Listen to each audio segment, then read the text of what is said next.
మనిషి అయితే free buses అన్ని క్యాన్సిల్ చేయాలి. క్యాన్సిల్ చేసేసి ఓన్లీ ఓల్డ్ లేడీస్ కోసం 50కి పైన నెలకు 6,000 మిగులుతున్నాయి. ఎక్కడ మిగులుతున్నాయి? హాస్పిటల్స్లలో ఎన్ని పోతున్నాయి? అదేదో ఫ్రీ హాస్పిటల్ చేయమనండి. పేషెంట్లు ఉన్నారు, షుగర్లు ఉన్నారు, బీపీలు ఉన్నారు, అన్ని ఉన్నాయి, అడ్డమైన రోగాలు వస్తున్నాయి. హాస్పిటల్స్ ఫ్రీ చేయమనండి.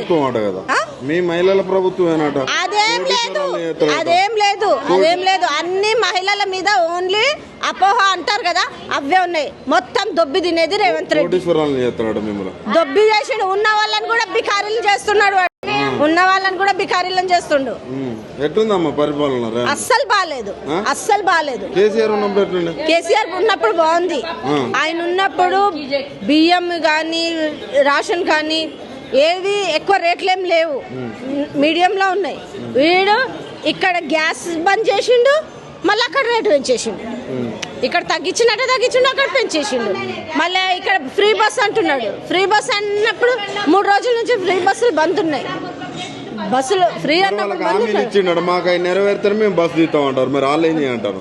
వాళ్ళకి చెయ్యాలి. అసలు చెయ్యడు, ఏమి చేయడు. అవసరం ఉంటే పోక తప్పదు. కిరాయిలు పెట్టుకున్నా ఎట్లనో అట్లా పోవాలి. ఇప్పుడు మా మేనత్త చచ్చిపోయింది, పోయి వస్తున్నా, ఏం చేయాలి? తప్పదు కదా. అక్క అన్నట్టుగానే ఇవన్నీ క్యాన్సిల్ చేసేయాలి. ఏ వద్దు అన్ని తీసి బొందలు కొట్టాలి.